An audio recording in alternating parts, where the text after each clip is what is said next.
The Radio Memories Network is brought to you in part by Liberated Syndication, podcast publishing made easy, libsyn.com. That's LIBSYN.com. Welcome to the Old Time Radio Network Detective Stories, continuing America's love affair with private eyes.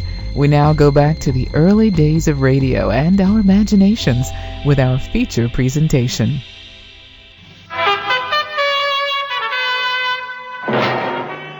Calling Chief Inspector West. Calling Chief Inspector West. Stand by for West.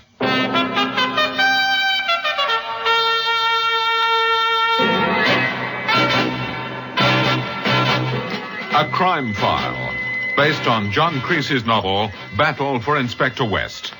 Dramatized for radio by Maurice Travers. Battle for Inspector West, starring Patrick Allen as Chief Inspector Roger West of Scotland Yard and Sarah Lawson as his wife Janet. Part 2, Terror for a Bride. You've got the key to this other room. Of course. Right, then use it. It's not locked. But, West, I locked it myself. Now, this other door to the bathroom. Well, hurry, man. It's not locked either. Chris, darling. West. The room's empty. She's gone. But... Out of the way. The bath water's still hot. But, West, you and I were in the next room. Come on. Grant, you stay here, but don't touch a thing. I'll send up one of the Dorset police to take over from you. How is it possible? How could anyone... Not just anyone. We're up against Corrosion. Corrosion. He's got her. He's got Chris.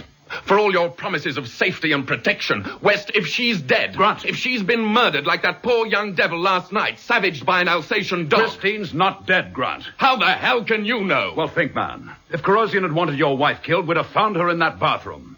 He's had her kidnapped to get back at you. But she's alive, Grant. Your wife's alive. Hang on to that. Come on, girl. Let's hear something out of you. Just something. Oh, blimey. Denny, pull up. Stop. Stop this flipping van. Do you hear me? What's the matter? Pull up and get round here. In the back here and sharpish. Oh, Lord. Come on, girl. Open your eyes. Or make a sound. Just a sound. What's the idea? You know the drill. No stop till we get to the old quarry. The other car's waiting. Let 'em bleeding wait. Denny, we're in bother. Dead bother. She don't come too. What? I can't bring her round, Denny. You stupid grape. What the hell did you do to her back in that bathroom? Nothing. I just shoved the towel over her head till she passed out and then... If you shoved too tight, Cocker, if you creased her... Don't say that. If she snuffed it, you'll be saying something. Your prayers, mate. And some for me and all. You know the orders and you know the gaffer. For God's sake, belt up. Belt up about him. When I get nightmares, Cocker, that's what they're made of. Mr. Corrosion just looking at me with that smile of his. Oh. We got to bring her round or you and me are meat for the worms as well. So let's get working. And pull that door shut. We don't want nobody getting too nosy. What? Yes, Inspector. Well, that's got to be the answer. West. It's the only possible answer. The van. West. When I'm through on the phone, Mr. Grant, come in if you like, but shut the door. Sorry, Inspector. Well, you know what's wanted. Get calls out to all police patrols. To be on the lookout for a small delivery van, colored green, lettering in white on both sides, jellibies, fruiters, and florists. That's right. And don't waste a minute, Inspector. Now, Mr. Grant. What's all this about a delivery van? That's how your wife was smuggled out of Uplands. In a florist van? It makes regular trips up here from their shop in town with flowers for the hotel. It was obviously hijacked this trip and taken over by Corrosion's men. It looks like he had another man planted inside the hotel. So the van got in and out of Uplands with no trouble at all. And you said this place would be so easy to guard, so remote and isolated. If that's what you call efficient police work. Now, just a minute. Don't bother giving me explanations or excuses. This whole thing was your idea, using our honeymoon to set a trap for Corrosion. Chris was to be protected every single minute of the day, and now she's disappeared. Right from under your nose. Grant. Well, you find her, you hear me? Find Christine, or you'll find yourself out of your Scotland Yard office block and back to pounding a beat, Chief Inspector. I'll have your hide, if it takes every penny I own and every ounce of influence I've got. Denny, it's no use. You're never going to do it. The kiss of life don't work. Cocker, if it don't, it'll be the kiss of death for you and me, mate. I say we ought to scarp her.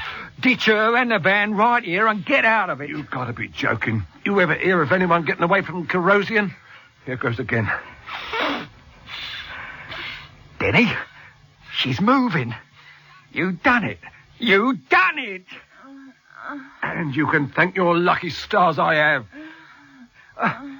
She's opening her eyes. What a... No, you don't, no. No noise. Now, I'll take my hand away if you promise to keep nice and quiet. Let's have a nod to show you'll be a good girl. Right, then. Oh, what are you going to do with me? And no call to get excited now. I know you. You're one of the waiters in the hotel. Quiet, I said. Got the hypodermic, Cocker? Yeah, right here. No, please don't. Just a shot to put you to sleep, you boys, that's all. And then, Cocker, we get moving. Down to the old quarry, as per ordered.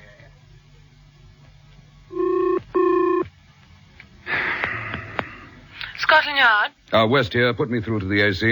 I beg your pardon, sir? This is Chief Inspector West calling. I want the Assistant Commissioner, Sir Guy Chatworth. Yes, sir. One moment. Chatworth? West here, sir. Well, anything new to report, Roger? Nothing very good, I'm afraid, sir. Very well. You may consider you've prepared me for the worst. Let's have it. Corrosion's got clear away with Christine Grudd. No trace of that delivery van. Yes, the van was found abandoned at a disused quarry. They switched to another vehicle. The real driver was found there, too, quite all right, apart from a bit of shock. Did you get any description of the men who hijacked his van? I hardly saw them. Corrosion's done it. He sprung my trap right back in my face. How's young Grant taking it? Well, his bride's disappearance. Snatched the day after their wedding, the first day of their honeymoon. It's hit Grant pretty hard, you'd say. He's going through hell. That's what I'd say. Well, I take it you'll want a general alarm out for Christine Grant. Yes, sir. I'd also like a net out for any Corrosion man, anyone ever known to have worked for him or had any connection with him. We might pick up a lead that way. Lord knows I could use one. Nothing your end? Only one, sir. That's blown up in my face, too. A man named Prendergast, a guest here at Uplands. Seems he dropped some veiled hints to young Grant last night. Now there's no sign of him. He's vanished.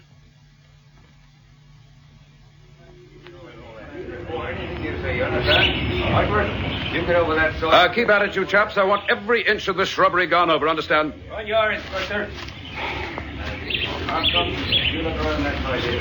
West, what's all this? Go, it's you, Grant. Sergeant, keep your men well spread out. I spotted you from my window. What goes on? Oh, self-evident, isn't it? I thought you'd already searched the hotel grounds. We're searching them again. For what? What do you hope to find? If we find it, I'll tell you. Wait a minute. I didn't realize at first. Everything looked so different in the daylight, but... Well, surely this is where we... Where you and your wife found that young fellow last night, yes. And spotted the Alsatian going toward the orchard. Inspector, over here. Right with you, Sergeant. Well, come on, Grant, since you're here. Well, Sergeant. Look at this, sir. A knife. A kitchen carving knife. You see what's on the blade? Blood. It's not rust. You found this here, Sergeant? Yes, sir. What's that under those bushes? Looks like a shoe, sir. Come on. Right, drag him out, Sergeant. Right, let's have a look at him. Turn him over. Good Lord. Is this the man who talked to you last night, Grant? Yes. Yes, that's Prendergast. Look at his chest. He told you he was an artist, didn't he? It seems he met another. A knife artist. One on Mr. Corrosion's payroll, by the looks of it. Then you think I was right? That Prendergast painted the mask, Corrosion's face, and scared Chris half out of her wits? Yes, I think you were right. But why should he be murdered? Outlived his usefulness, possibly, or perhaps he got scared, threatened to come to the police with whatever he knew. Have you any idea who's done this? An hour ago, I learned that Prendergast was seen talking to one of the waiters late last night, a new man. He's only been at Uplands for the past week. He was on duty this morning, but hasn't been seen since your wife disappeared. I'll be putting out an alarm for him. Just like you've done for Chris when it's too late? Is that why you're a chief inspector so early in your career? Because you're so good at shutting stable doors? All right, Grant, that'll do. Like hell it will. I've already told you once, and I meant it. Every word. You get Chris back to me, unharmed, untouched, or I'll break you. Grant, I've been making allowances for you, but I've just about had enough of it. Instead of throwing your weight around, I suggest you think back a little. then you might consider putting at least part of the blame where it belongs, at your own door. Are you crazy? No, I don't think so. You once had the chance to bring Corrosian to justice, and you deliberately let him off the hook. Has it ever occurred to you how many people would suffer because of it? Look, all I wanted... I know what you wanted. You raided his flat, you found records of some of his crimes, but you didn't bring them to us. You destroyed the evidence because it contained what he was using to blackmail your father. Sir Mortimer Grant was all you could think of then. Now all you can think about is your wife. Well, my thoughts go a good deal further to all Corrosian's victims, past, present, and future. What's the matter? Suddenly lost your tongue? Now, you understand this. We'll do everything we can to get your wife back. That goes for me and every other policeman in the country. We'll do it not just because it's our job, but because we're thinking of a lot of other poor devils quite apart from Mr. Michael Grant, millionaire. Look, Wes. One more thing. Look, it's virtually certain Corrosian will contact you. When he does, don't get any crazy notions about trying anything on your own. What makes you think he'll contact me? He wants something from you, or he'd have had Christine killed. So when he gets in touch, play along. But if you've any sense at all, you'll come and tell me what he's asking you to do. You'll come straight to me, Mr. Grant.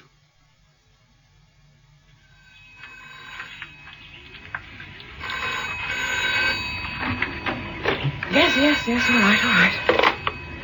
So I said 1492. Well, now, that's a pretty sexy way to give out a phone number. Roger. And at this early hour of the day, too. Oh, it's good to hear you, darling. I was rather expecting you to phone last night. I couldn't, Jan. I wasn't through until late. You'd have been fast asleep. I'm still not through. Have you seen the paper this morning? Not yet. Why? What is it, trouble? Mm-hmm. Bad? Oh, it couldn't be much worse. I'm not earning the compliments of the press at the moment. Darling, What's gone wrong up there? What's in the morning paper? The headlines. A second murder at Uplands. And the disappearance of Mrs. Michael Grant. No. Corrosian's got her, Jan. Whisked her off, right under my nose. His neatest conjuring trick yet. Oh, blast him.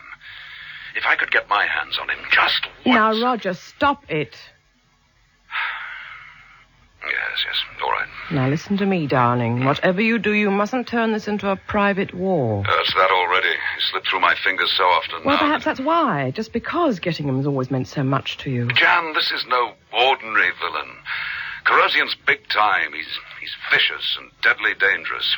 Even when he was out of England, his organization was still operating. So you need all your wits about you, Roger. And I'm not only thinking of you, I'm thinking of that poor girl, too. And I remember how happy she looked coming out of that church. Makes me turn quite cold to think of it.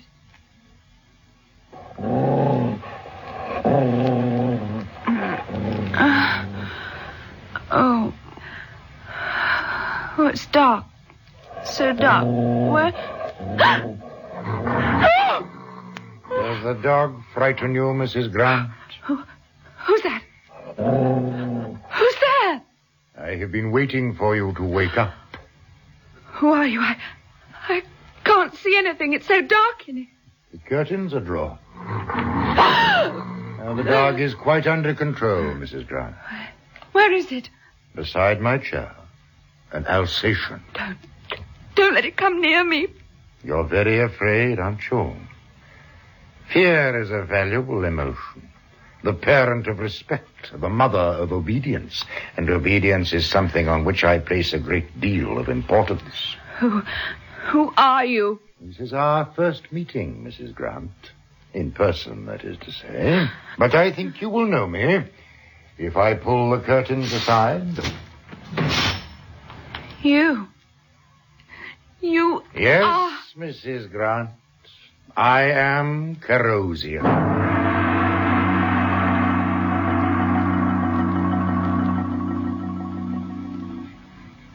So, all the Corrosian men have gone to ground, have they, sir? It would appear so, Roger. We've given all their usual haunts a going over. Pubs, clubs, restaurants, nothing doing. Well, we're not having much luck, are we, sir? At the moment, no. Can't find that waiter for Prendergast's murder, and as for Christine Grant, not a clue. Corrosian's winning all the way along the line. He's beaten me hollow. A word of advice, Roger. I'll get him if it's the last thing I do. I'm speaking to you, Chief Inspector. Sorry, sir. Don't make this a personal vendetta, Roger.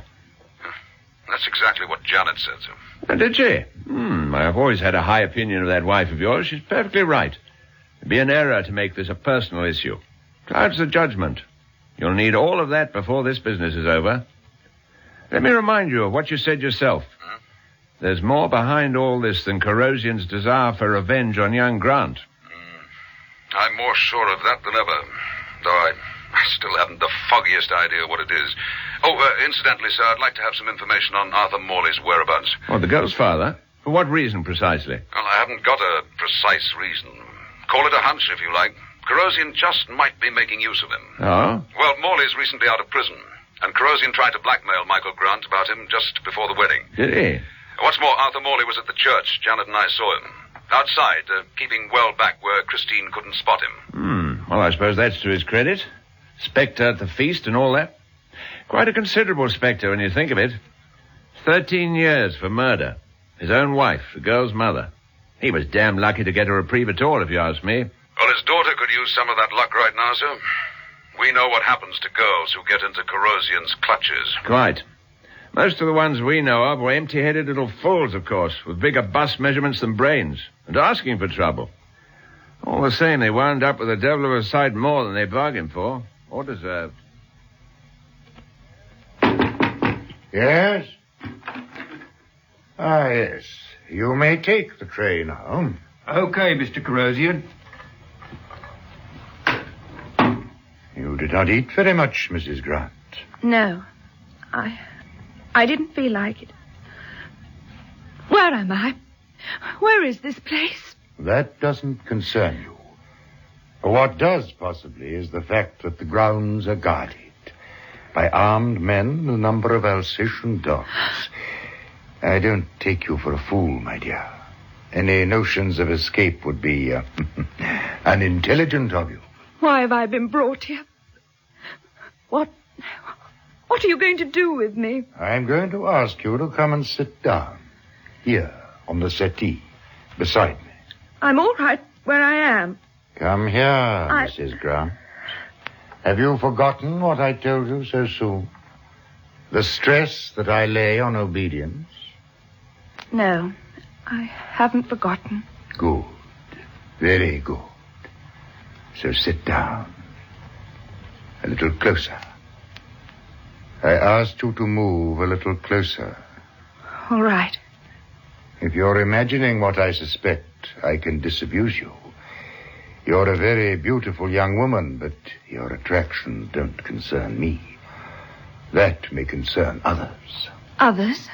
I want you to look at something. A photograph album. It is part of a set. Yes, I think this page. Millicent Beswick. Look at her, Mrs. Grant. A beautiful girl, too, wouldn't you say? Yes, she's very beautiful. Now look at the next photograph. But it can't be. It is also Millicent Beswick. But she looks like an old woman. Yeah. The photographs were taken at an interval of only 4 years. This is what might be described as a before and after collection. But what could... In many interesting, although remote parts of our world, Mrs. Grant, there is an unflagging demand for beautiful women.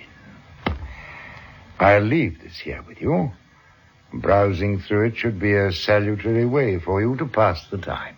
Is that what you intend for me? For the moment, all you need to know is that you are part of my plan. To get back at Michael, because you failed to kill him. Failed?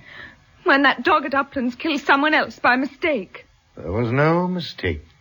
No mistake? What do you mean? If I had wanted your husband dead, it would have happened.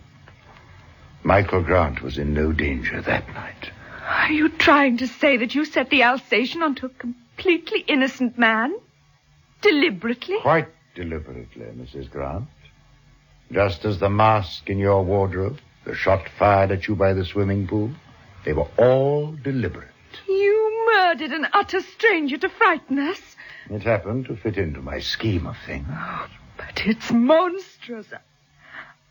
I can't believe anybody Perhaps you can now understand why people obey me. Just as you do, and as your husband will.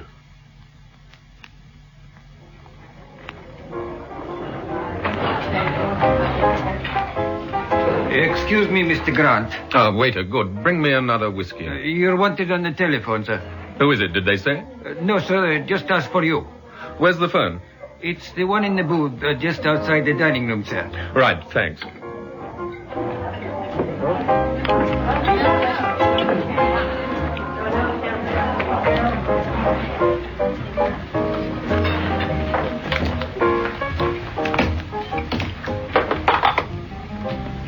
Hello? Is that Mr. Michael Grant? Speaking. Who's that? My name doesn't matter at the moment. I'm calling about your wife. Chris. You'll be glad to know she's safe. What do you mean by safe? Exactly what I say, Mr. Grant. She's quite unharmed. And she'll remain that way as long as you do precisely what you're told. I hope that's clear. What are you after? Money? No, Mr. Grant. Now first, and this is vital, you mustn't mention this call to the police. Under any circumstances. Unless that's understood, I shall hang up at once. All right, understood. Good. Next, you must leave the hotel. Drive to Salisbury. Salisbury? Why? Don't ask questions, just listen. If you're followed by the police, go to the Castle Hotel in Salisbury, have a drink, and drive straight back to Uplands. Have you got that? Yes, go on. If they don't follow you, or if you can shake them off, then go to Salisbury railway station and get the 8:31 for London. The 8:31. It's the last through train. When you arrive at Waterloo Station, go into the long bar and wait. You'll be contacted again there and given your next instructions. Contacted by whom? No questions, Mr. Grant. Just follow the orders to the letter. Now, wait a minute. Salisbury. The 8:31 to Waterloo.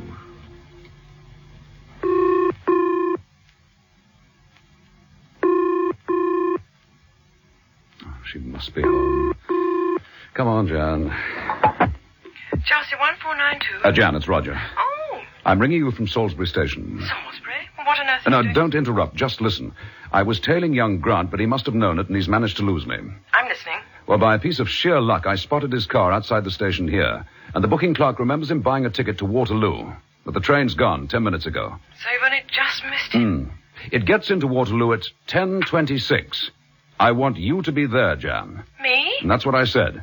You'll know him. You saw him at the church, but he won't know you. But, why me? Well, he's obviously trying to dodge the police.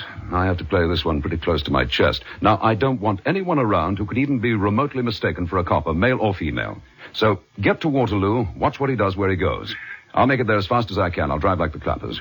Yes, all right. But be careful. Don't worry. With any luck, I shouldn't be too far behind the train, and don't worry about looking for me at Waterloo. I'll find you. All right, darling. Oh, just one more thing. I'll be calling the yard. I want Chatworth to send 2 patrol cars to wait outside Waterloo in Station Approach Road. Now, if Grant leaves the station, go to the patrol boys, tell them to tail him. If not, you keep watch yourself till I get there, all right? Yes, of course. Good girl. Okay, then, till we meet at Waterloo. Oh, and, Lady Wellington, you ought to wear your boots. Bye for now.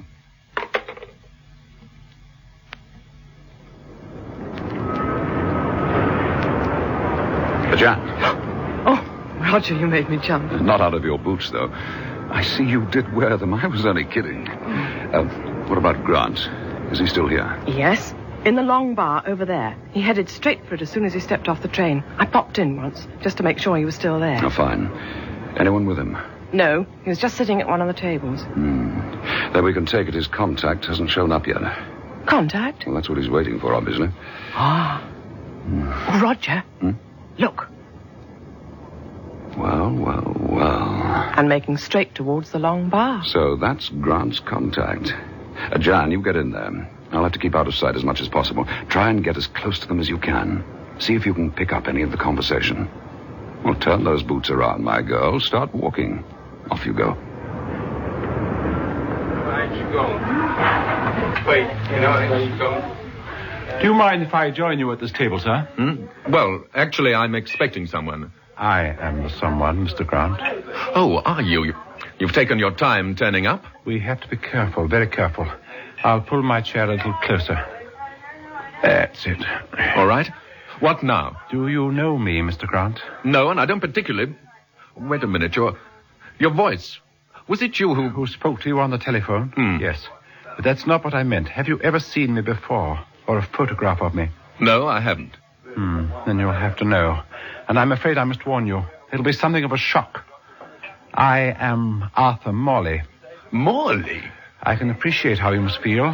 Morley, the murderer, your father-in-law. But believe me, there would never have been a meeting between us, not ever, if it hadn't been for all this. You mean you're tied up in it? When it's Christine, your own daughter? I'm only involved in the same way that you are, Mr. Grant, under compulsion. But you know where she is, where Chris has been taken. Yes, madam, is there something wrong? Oh, do forgive me, I've dropped my handbag. No, please, I can get it. I'll do it. Here you are.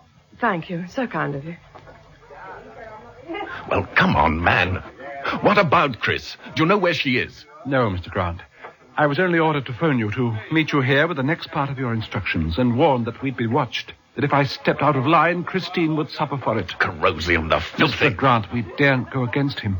That man I used to hear talk now and then while I was in prison. You can't begin to know what he's like. Are you sure you weren't followed? West came after me from Uplands, but I managed to lose him in Salisbury, as you told me to. Good, very good. So, now let's have my instructions. You must go down to the underground to take the tube to Victoria and... What is it now, madam? Your handbag again? No, it's my lipstick, I'm afraid. Oh, dear, I'm so sorry. It fell somewhere. Oh, yes, there it is. It's terribly clumsy of me. I do apologize. Oh, I beg your pardon. It's all right. Yes, excuse me, gents. You spare an old fella a couple of bob? Some other time. Clear off, will you? What about your friend, then? What about you, Mr. Morley? What? Oh, yes, certainly. Here you are. Jack, have you gentlemen. Let me shake you by the hand. That's the ticket. Sir, very much. What the devil? Morley, how did he know your name? One of Corrosion's watchdogs, Mr. Grant. I told you we'd be under observation. What have you got there? A scrap of paper. A note he slipped into my hand. Well, what's it say? It says that you didn't follow orders, Mr. Grant. What? You didn't lose Inspector West in Salisbury. He's here, right here on Waterloo Station. Here? Do you realize exactly what that means, what you've done? You've disobeyed Corrosion. And you've signed my daughter's death warrant.